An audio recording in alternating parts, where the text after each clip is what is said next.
So, hi everybody, here we are for our first Facebook Live in 2020. Happy New Year. Good to be here again, and as you've probably seen from the Clinical Edge page, our subject tonight is very much looking at return to play after shoulder surgery.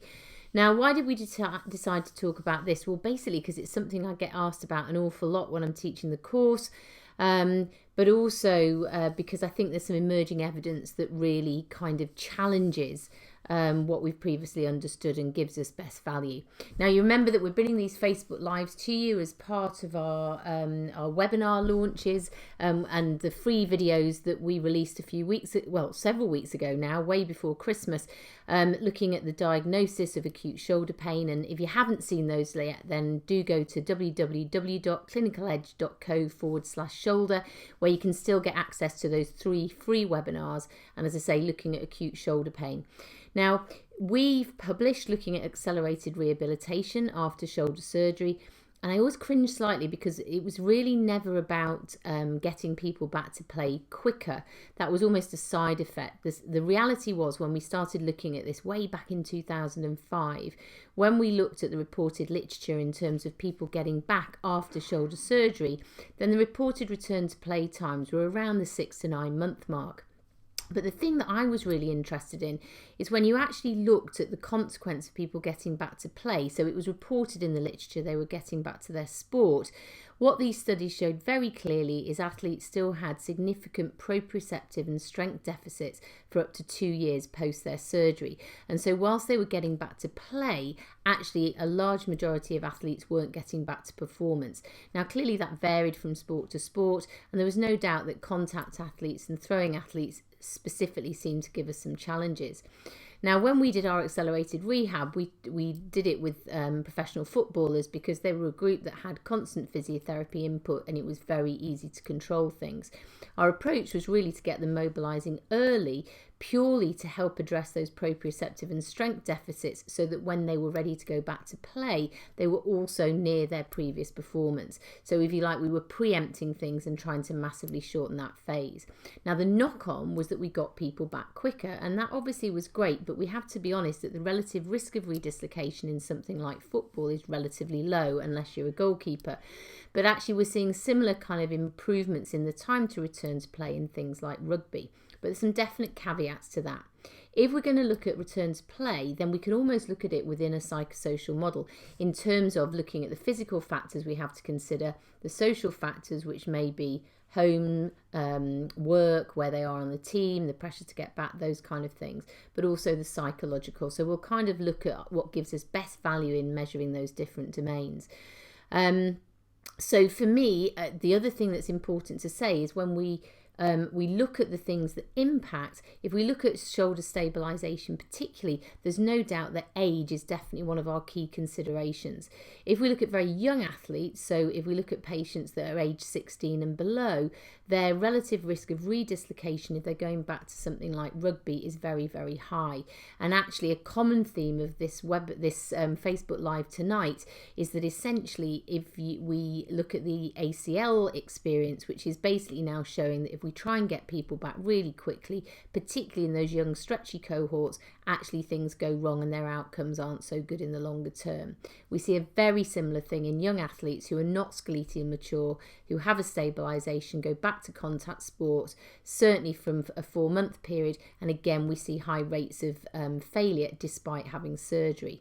When we look at the features that actually influence whether people are likely to fail stabilisation surgery, age is definitely a consideration. That young cohort are a big risk. The type of sport, obviously contact sport, is a relative increased risk. Hand dominance, so if they dislocated and had their dominant side repaired, that's a bigger risk. And also associated laxity has been shown to increase the risk by 3 to 4 times. So there are some key things about somebody's history that in terms of return to play will dictate that we might want to leave them a little bit longer even if they pass their return to play tests. However, if we are going to look at what gives us best value, there's no doubt that the first thing we need to consider is their psychological readiness. Again, we're always looking for the magic bullet or the magic panacea in trying to identify those patients at risk of failure, but also when we're trying to look at injury prediction risk. if you look at age and psychological factors, they're probably two of the biggies.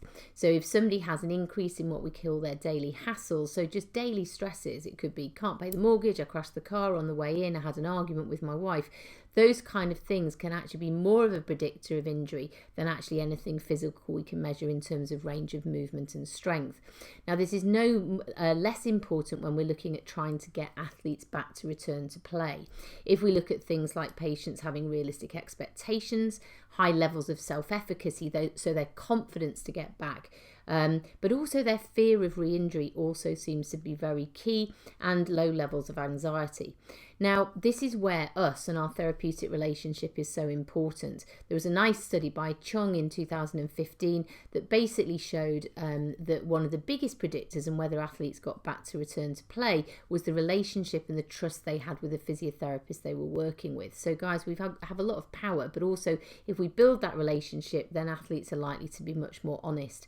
If we look at trends in professional sport at the moment, a lot of clubs actually use wellness questionnaires now to recognise those daily hassles and those psychological parameters, so actually they can preempt potential issues. Never more important in this return to play group. Now, if you look at different questionnaires, so how can we actually quantify this? There are several options out there, and I think it's fair to say there's a lack of consensus as to which gives you the best value. The Shoulder Injury Return to Sport Index, there was a paper by Girametta et al. In 2018, was really adapted from the ACL questionnaire.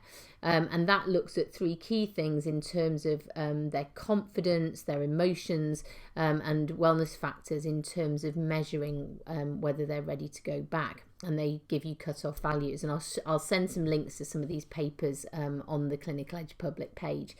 One of the other ones that's been reported and validated is the re-injury anxiety inventory. And the third one, again, is the injury psychological readiness to return to sport questionnaire. Now, the CIRSE is nice because it's a shoulder-specific questionnaire. And as I say, it does seem to have good validity. But interestingly, when we did our paper and we looked at using questionnaires and correlating it with a very simple question, i.e. saying to the patient, do you feel confident to do your sport? And all the loads that that's going to involve, actually whether they said yes or no correlated very highly with more complex and more extensive questionnaires. However, clearly, depending on what your patient's going back to and looking at their particular sport, having objective measures that really make that transparent are very important in terms of protecting yourself, but also having a level of confidence for your patient. Now, there is also no doubt that when we're looking at those psychological things, we need to consider the wider team. So clearly there are lots of other stakeholders potentially involved with your athlete, depending whether you're looking at a leisure athlete or recreational athlete, or whether who's somebody who's going back to professional sport. A congruence of message, a congruence of timescales is massively important because, again, we know that lack of congruence about information, lack of congruence about expectations and milestones can really introduce anxiety, particularly in somebody who has less good self-efficacy. So very simple things can really influence them. So, yep, Linda, this is exactly where we're going. We're going to talk about all those different tests now. So that's our psychological readiness. As I say, 3 different questionnaires have good validity. If you're going to use one, the key thing is that you're using the same thing so you can get some nice comparisons. Now, in terms of physical measures, ideally what we want to be doing is actually mimicking what that athlete wants to go back to. But if we're brutally honest and we look at the evidence that's out there, there are lots of papers about individual tests, but very little about combinations of battery of tests that give us best value and specifically relate to different sports. So let's have a look and see what actually is out there at the moment. Well, if you look at any kind of, particularly in the shoulder, you look at any papers looking specifically at return to sport, then range of movement is one of the first things that they talk about. Now, of course, we want to get almost full range of movement. And again, depending on what an athlete's baseline range of movement is in their unaffected side, that can dictate what percentage we're likely to accept. So, for example, if somebody has 90 degrees of external rotation in neutral and abduction and the same with their internal rotation, and they've only lost 5% compared to the other side, then or up to 10% would actually be acceptable based on the current studies. If, however, they only have a natural range of about 40 degrees on the other side, then that relative loss is percentage-wise much greater. So there's a general acceptance that you want to have within 10% of the other side. Now, again, this is important in terms of looking what we measure. In elite athletes, it would seem to be that the total range of movement is almost more important than any of those individual ranges. So I would always look at combining both. What's interesting is if you're looking at testing your athlete out and then seeing whether they actually can cope, it can be very useful to actually look at something like GERD before and after they've done a session. If there's a reduction in GERD, so literally just looking at passive internal rotation at 90 degrees, if there's a reduction after they've done that session, then that's been shown to correlate highly with fatigue, a loss of eccentric external rotation strength, and actually some external rotation deficits. Often just doing some sort of warm-up exercise will actually relieve that, but if it doesn't, that would have been an indication that you've got fatigue and actually probably your athlete shouldn't continue. So, but in terms of base range of movement, particularly after surgery, it would seem that we need to be within 10% of the other side. Now, strength is obviously one of our other main measures, and that's where a lot of the evidence has concentrated. The problem is a lot of the evidence talks about specific ratios, and what we're seeing now is actually perhaps those ratios should be very specific to different sports. The lovely Anne Cools has done lots of normative stuff, primarily in overhead athletes, and essentially showed, depending on the position that you measure somebody's isometric strength, will dictate what your ratio should be. So if you look at your external rotation, internal rotation measures at 90 degrees in 0 degrees of rotation, then your ratio should be between 60 and 85%. If, however, you look at it in the 90-90 position, then it should be nearer to 90 to 100%. But remember, this was in throwing populations. A very nice, easy test to do, which doesn't need fancy kit because the subjective reliability seems to be quite good, is just lying your patient in prone with their arm in that horizontal position. So if I'm side onto you, just dangling straight down, there, my internal external rotation ratio measured isometrically should ideally be 1:1. Now, Anne's research would suggest, and this has also been shown in handball players, that in that 1:1, if you normalise body weight, if essentially that strength, internal external rotation isometric strength, is less than 20% of their body weight, then that's been indicated to be an injury risk. Now again, we probably need more data to underpin that, but certainly if you look at isokinetic tests and we look at our external rotation to internal rotation ratios, again most texts would suggest that that should be over 75%.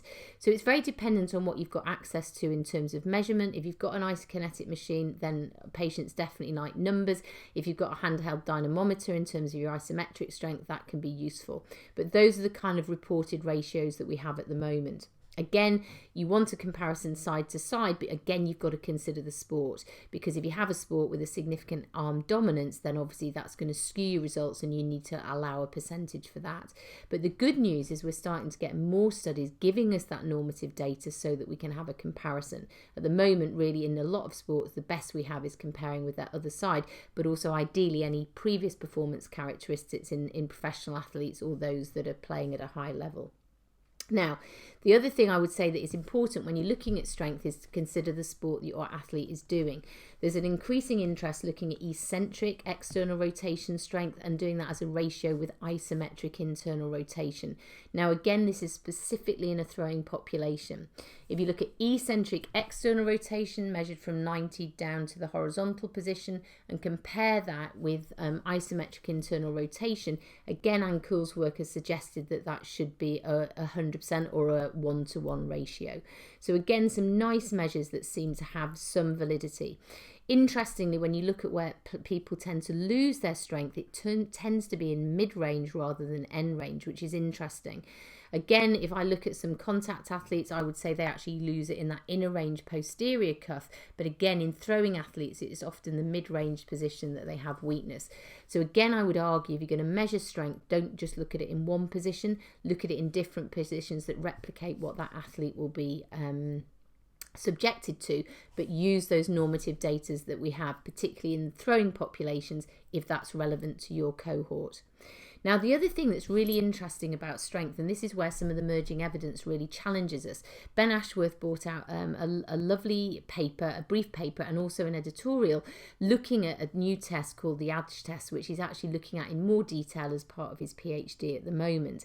Now, what Ben demonstrated absolutely beautifully was some isometric testing using 4 platforms, was exactly what we've seen in the ACL literature, is that patients pass some of their functional tests, their strength, their range of movement, but then when you get them to do something like a force production or peak force production, then we actually see some deficits in their rate of force production. So what Ben did is got patients lying down in prone on the floor. He had them doing the I test at 180 degrees, the Y test at 135 degrees, and the T test at 90 degrees of abduction. These are all lying on the floor with a 4 centimetre block underneath the head, and then a force platform. The patient is instructed to push down as hard and fast as they can for 3 seconds. Now, obviously that gives you a graph, and what you're hoping to see is that immediate force production and maintain for the 3 seconds. But interestingly, what Ben's work picked up was in some athletes who'd passed their other tests, on this you'd find often, particularly in their wrist position, so initially this was rugby players, particularly in that horizontal tackle position, that there would be a delay in that kind of build-up of force. As well as measuring that rate of force production sense and an average of output over 3 different repetitions in those each positions, he also looked at the highest peak they were able to actually exert. Now, they did a warm-up set of 2 sub-maximal contractions in each of those positions, but they also excluded test results if they saw significant anterior tilt of the scapula, if they tried to cheat by bending their elbow rather than keeping the arm straight, if there was any movement in the lower quadrant. But this is a really nice test that's getting an awful lot of interest at the moment, because it does seem to actually help identify deficits that haven't been picked up with some of those other tests. They're also, now some of the football clubs I've worked with were playing around with the position that we assess people in to make it very specific actually to what that athlete is doing. But remember, important to look for those compensations, and obviously somewhat dependent on you having a force platform. But again, a nice piece of kit if you're in a position to get one, because it's a definite feature of a lot of the emerging research. The other thing that's important is to assess the impact of fatigue on any of these measures. So if you do a drill or you do a training session and come back and measure those things and see how much tail off you've got, generally across studies looking at, you expect a kind of 10 to 20% tail off, but actually some of these strength studies would suggest that the injured players that perhaps haven't rehabbed far enough are getting much greater drop off than that when they repeat the tests. So another little thing to consider. Now, in terms of strength, we can also look at scapular push and pull ratios, and again, there's normative data reported for that with a 3:2 ratio. Again, most of it using handheld dynamometers. We're lucky in that we have a Baltimore Work simulator, which is a kind of cable system. So it's a very nice way of replicating some of the speeds that patients actually have to use in their sport, but not something that's been well validated. So what are the validated tests? So we've talked about the ASH test, which is definitely an exciting test that's really kind of challenging, just using strength, range of movement and grosser tests. However, in terms of anything that has any reliability or validity and has any science behind it, the closed chain upper extremity stability test, the closed kinetic chain upper extremity stability test is a well validated test. I think the problem is with a couple of tests I'm going to tell you about, we're not entirely sure what they're telling us, and actually most of their validity has been established as an injury prediction rather than actually a return to play measure. Now the closed kinetic chain upper extremity test is done essentially in a plank position with your hands about 91 centimeters apart. Why 91 centimeters? Because originally it was done in an empirical measure, and essentially you have 2 white tapes and the patient sees how many touches they can do hand to hand in a 15-second period. You can do a modified test on the knees for ladies, which is what they did in the original study. Now they suggest they looked at high school athletes and found a cutoff of 21. So if people scored less than 21, their chances of getting a shoulder injury in the subsequent season was much higher. Now I have to say, when I've looked at our elite footballers going back to sport, the average of those passing all their other return to play tests has actually been nearer 30 in that 15-second period. There isn't any qualitative measure in terms of failing them if they lose scapular congruence, or they're kind of compensating through their kinetic chain. But for me, qualitative, those are things that I would look at. So that's one test. We're not entirely sure what it measures, but it does seem to have some validity in those kind of studies, certainly in throwing athletes.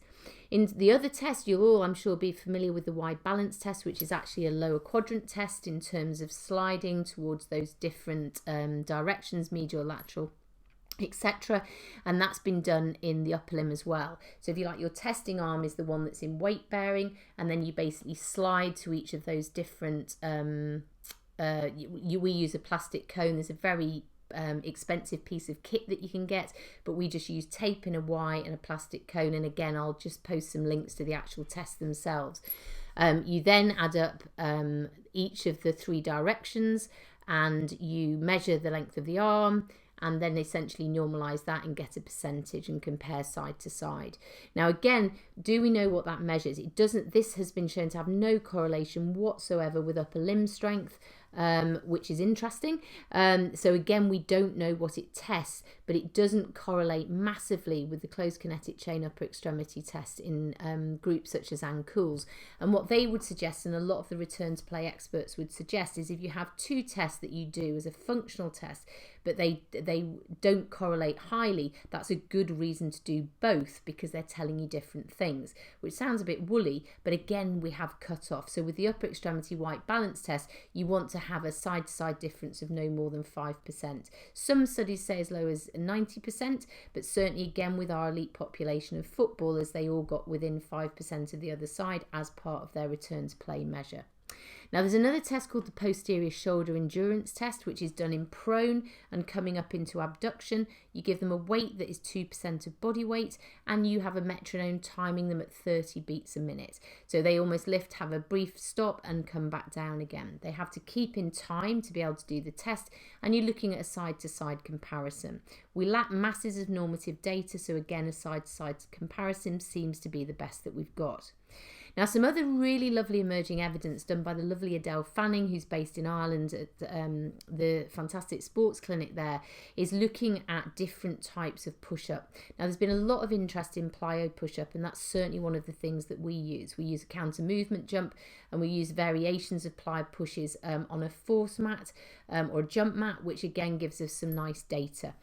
Depending on which clubs I'm working for will depend whether we've got easy access to forced platforms, and again we can do the same thing, which gives you that rate rather than that just that total output, if you like. Now, Adele's research has basically looked at some of the lessons that we've learned from the ACL literature in terms of an athlete's timing of force, and also their ability to take force, or their willingness to take force, if you like. And she's looked at things like a counter movement jump, a press jump, and also a drop jump where you start on 2 steps and then drop down, and done some fantastic movement measures with movement sensors that give you some lovely outputs and show you some real discrepancies side to side. What's really interesting in terms of comparing isokinetic strength and vertical ground reaction force, each of those 3 measures seem to measure very different things. And so we're not just looking at rate of force absorption, rate of force production, confidence, willingness to take the weight. And as I say, those 3 different things seem to measure different aspects of upper limb function. So you kind of see the complexities. The great thing is, by doing a plyo push and doing those variations that Adele suggested, but also another validated test is the one line hop. So seeing how quickly somebody in a high kneel on their knees, almost like a press, can do hops over a middle central line, and how quickly they can do 5, then again there's usually about a 5% difference side to side between dominant and non-dominant, and that's a test that again is becoming more of a feature of some of the suggested batteries. So we've got lots of different options here. Again, we want to be looking at drop-off after fatigue, but we've said psychological readiness, definitely. Range of movement, no-brainer. We need range for our muscle system to do its job. Strength, lots of different strength options. Most of the validated data is done in throwing sports, but we have some limited data for contact sport. In terms of what else have I told you? In terms of functional tests that have some normative data, good validity and reliability, the closed kinetic chain upper extremity stability test, our upper extremity wide balance test, and our posterior shoulder endurance test. Again, the majority of these have been tested mainly in overhead throwing populations. Now, Ben's work with the Ash test, the I's, Y's and T's, and Adele's work with the counter movement jump, the press jump and the drop down jump have all been done in contact athletes, so rugby players. And so that's really nice that we have some really good objective tests that we can use in those populations. Now, one of the things we haven't talked about is frank measures of proprioception. We can do joint matching, but interestingly, that's obviously an important measure, and we can do open chain, and again, we can measure it with lasers and joint reproduction sense. But one of the other proprioceptive measures that we seem to lose is, again, our sense of force production sense. So one of the things that we do is with a pressure biofeedback is get them to do an 80% push. We have the number, and then we get, obviously this is done with eyes closed, and then they have to replicate it on the other side, and we'll do that in their wrist position. For an instability patient after stabilisation surgery, they'll obviously do it in that 90-90 position. So again, a nice little test. Now, the other consideration that I haven't talked about just yet is the kinetic chain. And those of you that know me know that I talk about this a lot. But again, we do have some measures. The seated medicine ball throw is something that, again, there's a lot of reliability and validity data for. It does, so somebody literally sits in long sitting and then throws a medicine ball as far as they can, either with both hands, or you can do a side-to-side comparison. It's been shown to correlate very moderately to highly with shoulder strength and elbow strength. And it's interesting. I don't think we've got a comparison of what happens when you actually add in or take away the kinetic chain. But again, another proposed test. In terms of the kinetic chain, there is no doubt in throwers there is evidence to suggest the importance of lateral trunk endurance in your throwers, and certainly the side hold rotation, so you're essentially in a side plank and then just doing rotations through. Margie Old suggests seeing how many you can do in a minute, and again comparing it to their non-affected side. Side plank endurance does have some good validity with a cutoff of about 90 seconds. That's been done in contact athletes as well as in your overhead athletes. Now, for me, what's really important, say I have a goalkeeper who's going back to play. If he's had a previous history of lower quadrant injury, then arguably those lower quadrant performance measures are equally as important. So I might look at jump height and power measures for the lower quadrant as well. Why is that? Well, because we do have evidence that if we do a fatiguing drill on the glutes, or we do a fatiguing drill on the lower quadrant, certainly in the throwing literature, this has the consequence of increasing load through the shoulder. So clearly, when they've had their surgery, it's an opportunity to improve all those lower quadrant performance measures anyway, but also for me, it's an important consideration when they go back to play. Now, there's been a recent paper published by a lady called Margie Oles suggesting a battery of return to play tests, and she looked at 8 specific tests. She looked at ball taps, which was with a 55 centimetre Swiss ball, literally in this Aber position. She looked at drop and catch, again in this abduction and with 90 degrees of the elbow, and drop and catch in that position. Now, interestingly, the ball taps and the drop and catch had a learning effect. So they found people got better at doing it, not necessarily because they improved functionally, but just because they learned how to do the test. The other things that she did was she had a medicine ball lifting from the floor, like an overhead snatch. All these things were done for a minute. She also did one where she started with a 3 kilogram medicine ball here, extended, came back up to the ceiling and back, so a kind of repeated functional test. She did a push-up with a clap. She did the one-line hop that we've talked about, a modified closed kinetic chain upper extremity stability test because she did it for a minute, and she did that side rotation. So a gambit of 8 tests, but she then said that 6 of those, so I exclude the ball taps, exclude the drop and catch, and again, I'll send you a link to this paper, that these had potential. Now, we have to be very honest, that's a suggested test. It's shown good reliability and she has some nice normative data, but we haven't seen its relevance in terms of how it relates to return to play. So she's obviously going to do that as her next test. So the bottom line is, if we're looking at return to play, Kelly, I'll get right to your question in just 1 second. If we're looking at return to play, we clearly need a battery of tests that reflect what that athlete is going back to.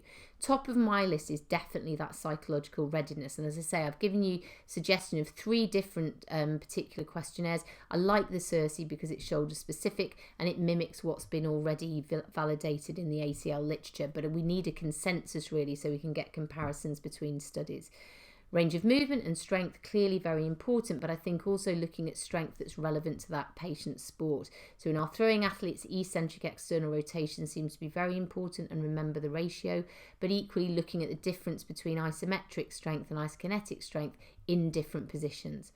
Ben Ashworth's work is lovely. The Ash test gives us some fantastic place to go. Jo, in terms of swimmers, again, a lot of these tests that incorporate the kinetic chain, so your closed kinetic chain upper extremity test, your posterior endurance test is a no-brainer, but the thing that's important with your swimmers, depending on their pain, is looking at subscapularis, because they're the one group that we do seem to have some additional evidence that subscap function is particularly important. Now, personally, I do most of my cuff testing in prone, but again, for that swimming population, looking at that 1-to-1 ratio here would be very useful, and arguably things like your side plank endurance again is important, looking at that lateral trunk strength, because again we know with swimmers often the issues are elicited from elsewhere in the kinetic chain, resulting in overload of that shoulder. I went off piece there, sorry. So our strength, our range of movement, specific strength tests that are relevant to the sport, proprioceptive tests, and remember that it's that force production sense as much as joint reproduction sense, looking at the impact of fatigue on any of those measures, but then also not forgetting functional tests. You can use the ones that are validated, but also don't forget to incorporate the kinetic chain. So lots of tips and tricks there. I'm going to post some key references on the sorry, I'm just going to look at your question. Jo, you're so welcome. I will post a link to some other stuff about swimmers, because I know I've talked mainly about post-stabilisation tonight, but those would be our key recommendations straight away. Lots of people saying hello, but hopefully that's giving you some real tests. I think we have to be really honest in the shoulder. We do not have a consensus on a battery of tests that is relevant across sports, and what's becoming abundantly clear is the ratios and the strength requirements we know are very different to different sports. We need more normative data, but equally if we have pre-existing data from our patients, then we have a better benchmark of what we're getting them back to. When we did our original paper that we published, essentially we used the plyo push, we used one hand hops, we used the closed kinetic chain upper extremity test, we used side plank endurance and a couple of other kinetic chain tests, the psychological readiness questionnaire, as well as strength in different ranges of movement tested differently. And to be fair, in terms of our redislocation rates, they were very, very low, and all the patients that redislocated was a result of a further arguable trauma. So they did as well. But I think what's so fantastic about Adele and Ben's work is it's really opening our eyes to the fact that that there are still deficits there, which particularly if you've got contact athletes or people going to high loaded activities, really give us food for thought and being a little bit more thorough in things that give us best value. Now, guys, quickly before I go, just check I've answered all the questions. So I can't pronounce. Bazu, hi, love to see you. Kelly, where do you get your guidelines for dosage, and what's your take on manual therapy? Oh my goodness, that could be another half an hour. So for me, manual therapy, I think there's evidence that it has a role, but it's only temporary. There's no doubt there's probably a placebo role. We do know that if we touch and mobilise people's thoracic spines, we have an impact on scapular recruitment temporarily. If we mobilise the cervical spine, we modulate shoulder pain, we improve cuff recruitment temporarily. For me, I'm always going to try and show patients they can achieve it themselves with exercise first, but depending on their expectation, their previous experience, I also know if I put my hands on it can be a tool to change somebody's movement experience. It's a very small part of what I do, and I use it to facilitate change. So things like mobilizations with movement can be very useful. There is also evidence that manual therapy changes patients' perception of change. So there's a big anti-manual therapy movement in the UK at the moment. I probably use it less and less because I get better at educating and showing patients that they can achieve the same thing with key exercises, but I would definitely never say never, because that would be dishonest, because it does feature as part of my practice with some patients. In terms of my dosage, it's very dependent on what I'm trying to achieve. If I'm trying to teach more movement, if you like, I don't want to say motor control because that seems to be a swear word too, but if I'm trying to change somebody's pattern or efficiency of movement, then I'm looking at motor learning reps. If I'm looking at strength, I'm going to use a strength dosage. So really I need to be clear what my aim is, and that will dictate what dosage I use.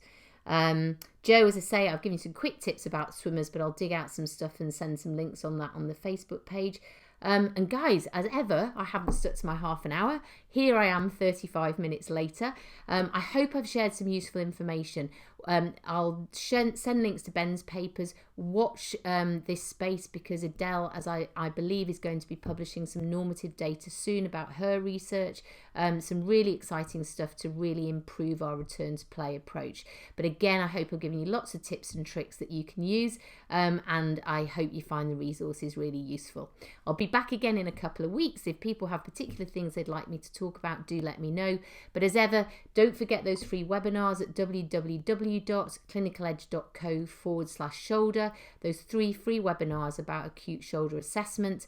About shoulder diagnosis and acute shoulder pain. But as I say, come back and join us for our next Facebook Live. Thanks to all of you that have commented and joined us tonight, and I'll see you again very soon. Take care. Night night.